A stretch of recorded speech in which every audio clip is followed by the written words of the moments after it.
يقومون بعرض منتجات وأدوات في قطاعات الاستثمار والعقارات وغيرها، وندعوكم لزيارة المعرض كونه يشكل أيضا فرصة مناسبة للترويج الاستثماري وربط الشركات بين بعضها البعض والتوصل إلى تفاهمات ثنائية والتوقيع على عقود وصفقات استثمارية بين الشركات والدول.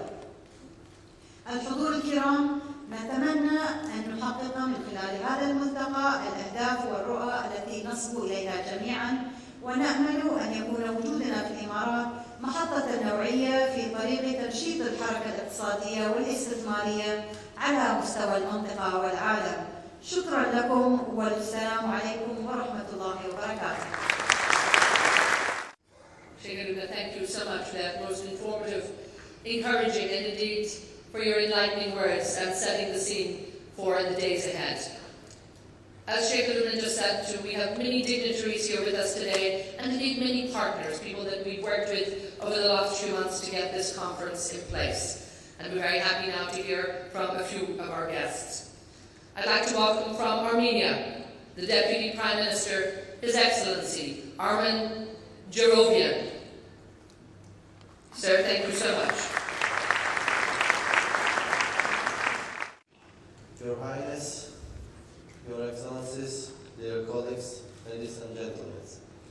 Allow me to extend warm greetings to all the participants of the first annual investment meeting in Dubai, to wish fruitful work to the meeting and to thank the host for the invitation.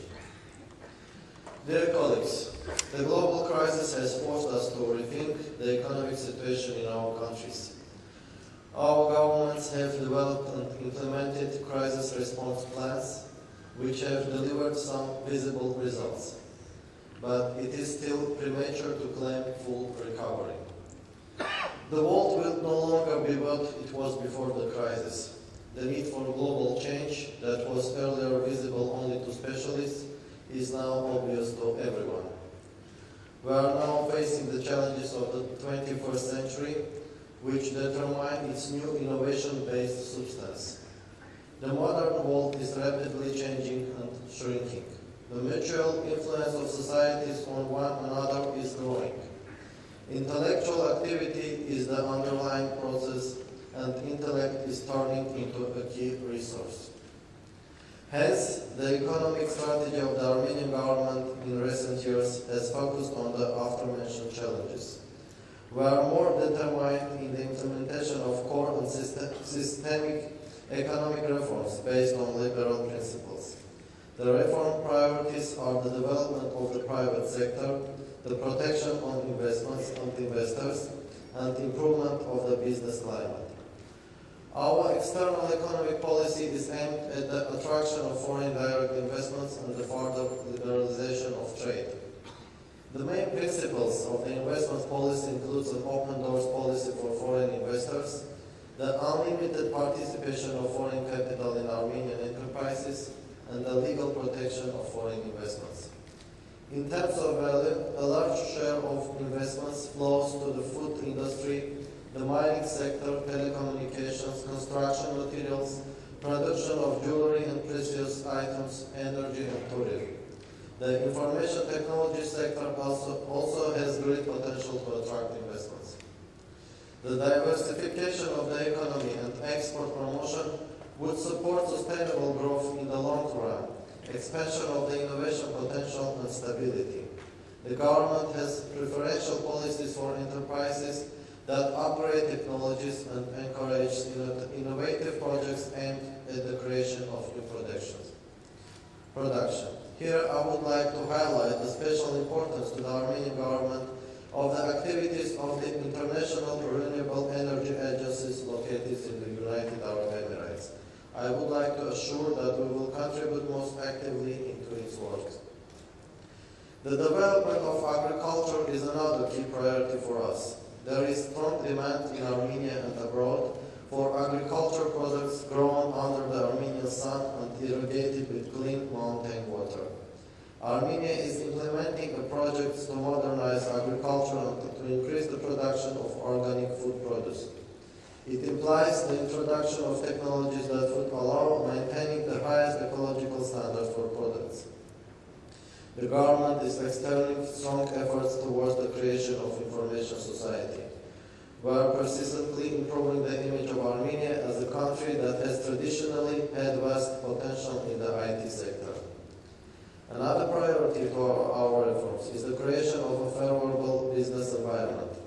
To this end, the key principle adopted in all areas of business regulations is that the rules must be clear, understandable, and consistent for everyone. In spite of the crisis, the Armenian government has developed and implemented the most extensive strategic program in the newly independent history of our state. The preparation for the construction of a new unit of the nuclear energy plant has begun. The North-South Highway project's implementation with the support and participation of the Asian Development Bank has started. We are also working hard on the design for construction of the Armenian-Iran railway. I am confident that the importance of these projects transcends national borders, and they acquire important regional significance, becoming the basis for logistical and communication schemes connecting the Black Sea and the Gulf. Dear colleagues, the crisis has forced us to be bolder. Therefore, we have to work harder for the companies in our countries to be able to discuss all potential areas of cooperation, to create joint ventures, and to tap into the financing opportunities available in our countries. I am confident that with effective solution of these problems, we will witness the creation and implementation of new joint projects. To this end, I would like to highlight the intensive relationship between Armenia and United Arab Emirates, which has been in recent years. We have embarked on a new dimension of economic cooperation, and I would like to assure that the Armenian leaders are committed to the development and expansion of interstate relations.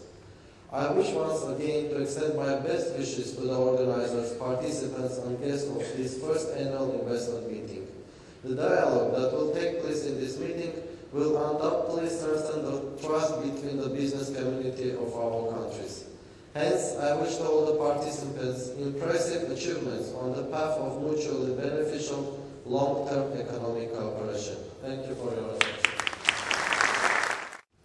Thank you. I would now like to call on the World Association of Investment Promotion Agencies, WIPA, and indeed the Executive Minister of Economic Development from Brazil, who also happens to be the President of WIPA, His Excellency Alessandro Teixeira.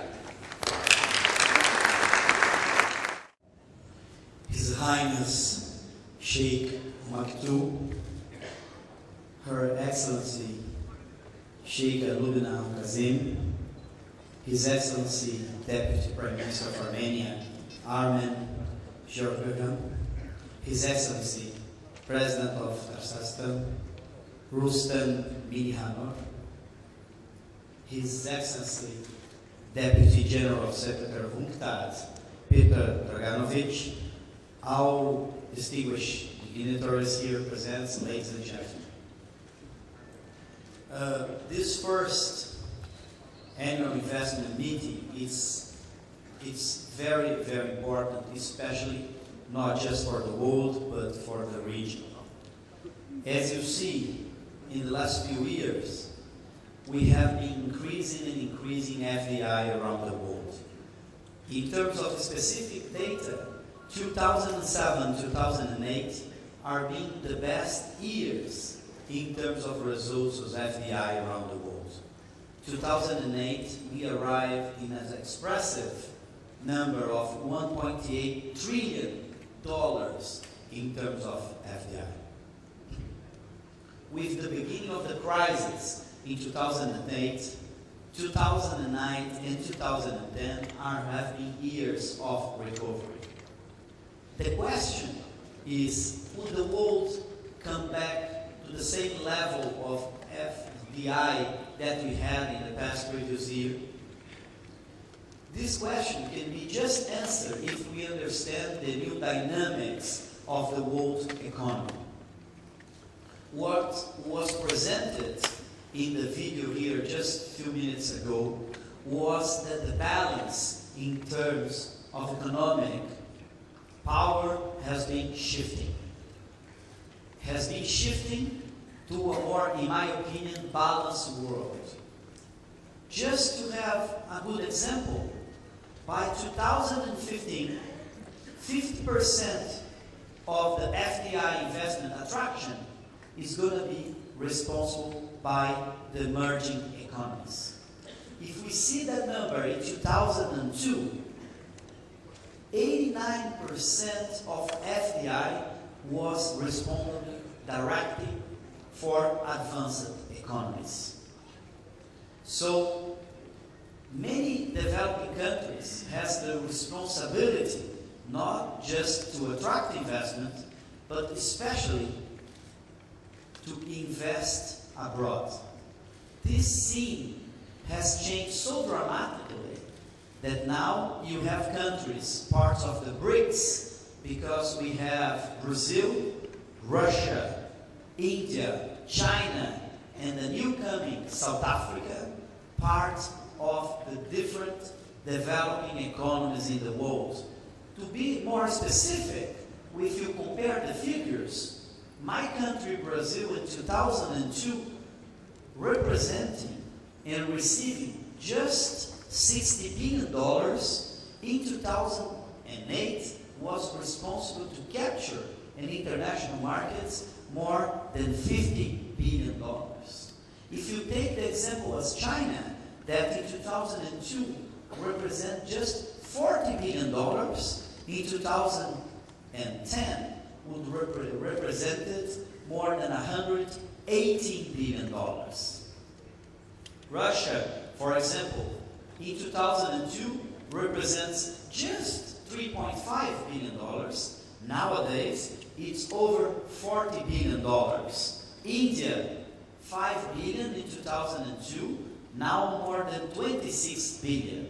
And South Africa, that used to represent no more than $1.5 billion, now has the capacity to attract over $6 billion.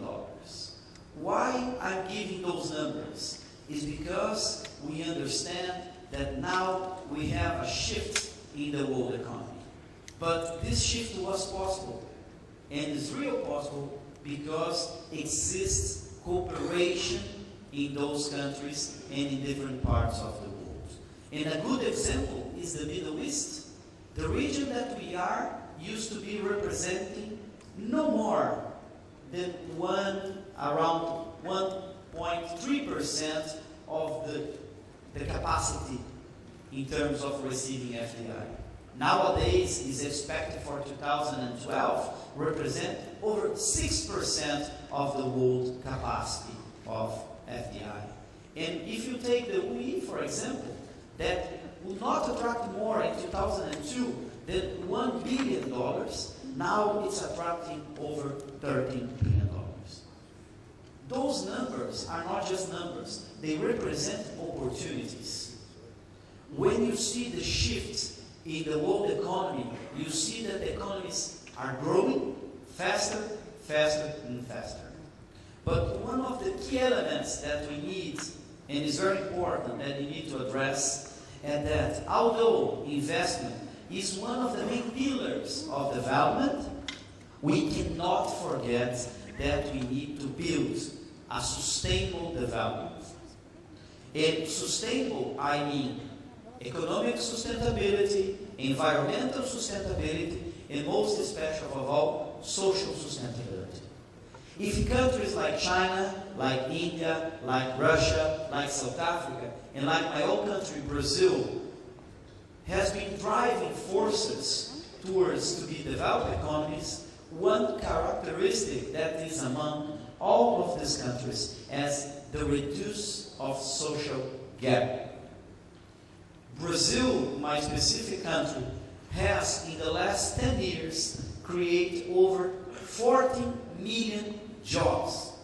If you consider that Brazil has a population of 200 million jobs, and you manage to create over 14 million jobs in the last 9 years, what we did, we create a large internal market that made possible Brazil to enter in the international prize as one of the last countries and to be one of the first countries to be out of international prizes.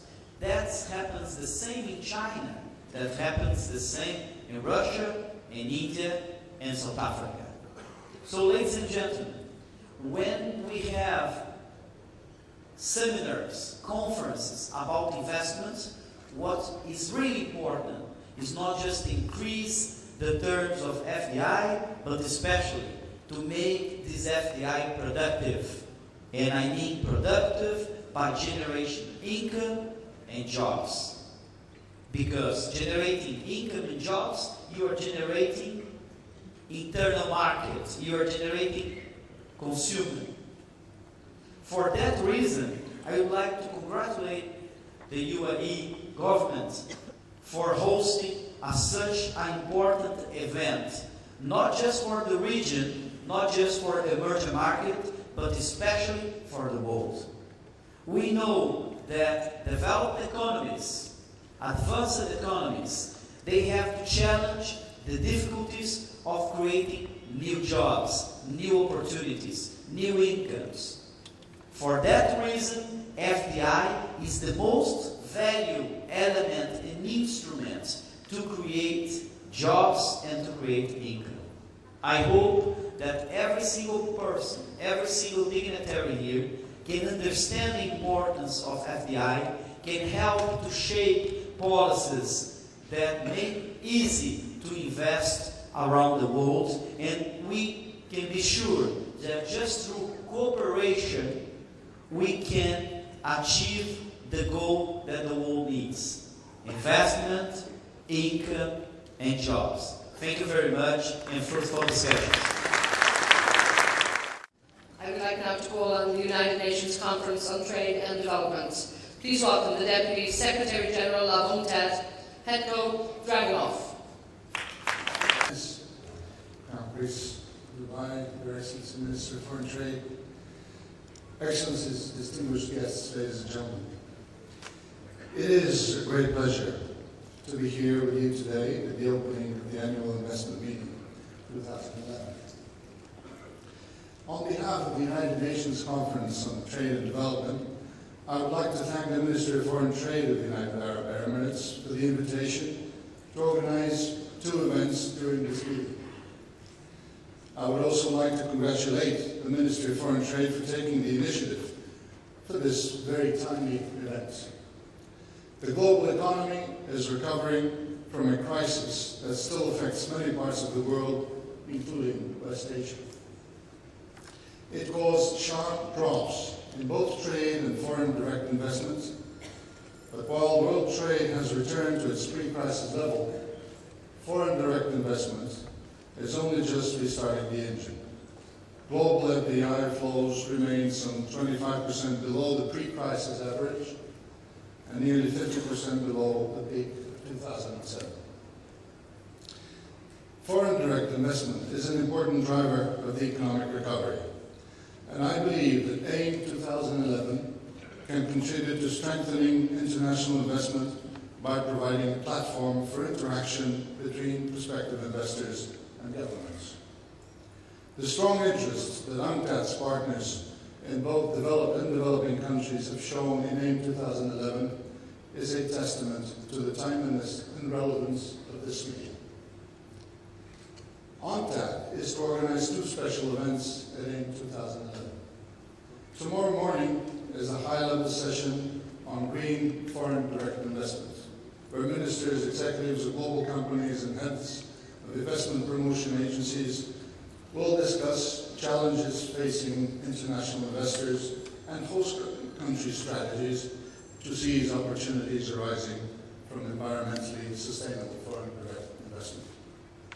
The second event, tomorrow afternoon, is the investment showcases, where ministers and heads of IPAs from Kenya, Malaysia, Morocco, and Uzbekistan will present the investment opportunities and conditions in their countries to investors here at the conference. In addition to meeting top government officials, attendees will receive information on each country's investment environment and relevant investment guides prepared by UNCTAD and the International Chamber of Commerce. Finally, I would like to take the opportunity to remind you of the UNCTAD World Investment Forum 2012, which will take place next April on the occasion of the 13th Ministerial Conference of UNCTAD in Doha, Qatar. The forum will bring together senior policymakers, business leaders, and heads of IPAs for meetings and interactions. I believe that the World Investment Forum and AID provide excellent opportunities for strengthened and deepened cooperation between UNCTAD and the government of the United Arab Emirates. Ladies and gentlemen, distinguished guests, let me conclude by expressing my hope that AIM 2011 will be the first in a series of successful annual meetings, and that it will provide an impetus for further trade and investment in support of sustainable development. Thank you very much. Thank you all for addressing the conference. Now I would like to call on stage His Highness Sheikh Hamdan bin Mohammed bin Rashid Al Maktoum, Crown Prince of Dubai and Chairman of the Dubai Executive Council, and Her Excellency Minister of Foreign Trade Sheikh Lubna bin Khalid Al Qasmi. And they would like to present a token of welcome and appreciation to the heads visiting foreign delegates. Thank you so much. I'd like to call on the Deputy Prime Minister from Armenia, His Excellency Armen Jahorian, sir, for joining us. And please, if you can all stay on the stage.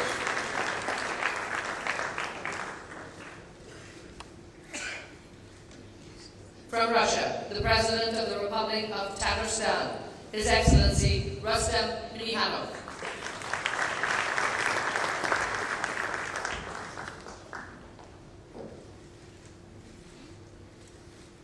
From Vietnam, the Minister of Planning and Investment, His Excellency O Hong Phuc.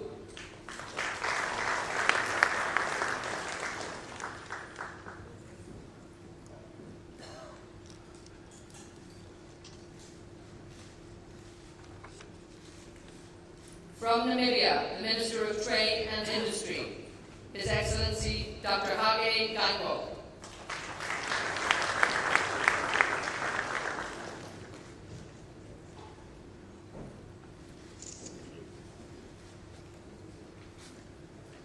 From Belize, the Minister of Economic Development, His Excellency Erwin Contreras.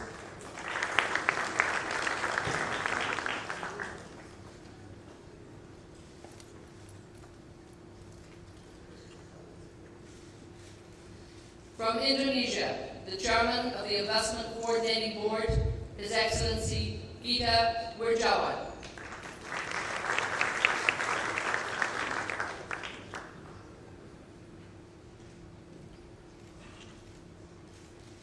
From China, from the Ningxiaowei Autonomous Region, the Vice Governor, Mr. Li Wei.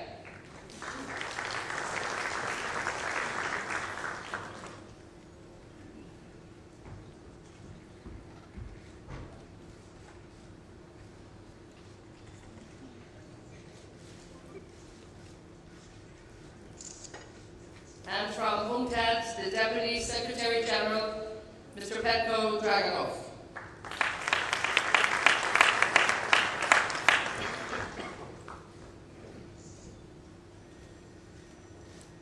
And wonderful. And please, everybody, if we can keep you on board for a moment just for a group photograph.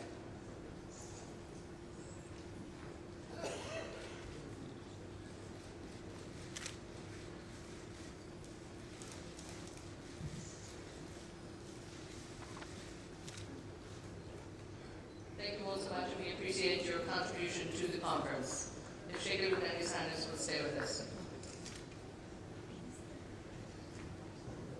Now, on behalf of the organizing committee and on behalf of the UAE Ministry of Foreign Trade, Her Excellency Sheikh Lubna will now present the trophy to His Highness.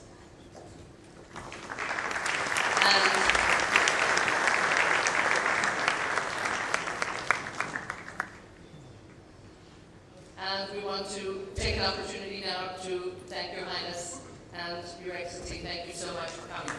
His Highness Sheikh Hamdan bin Mohammed bin Rashid Al Maktoum, Prince of Dubai and Chairman of the Dubai Executive Council, will now be joined with Sheikh Lubna, and they will officially open the exhibition for this annual investment meeting 2011. So if we just give them a moment to let them proceed to the exhibition area, and once again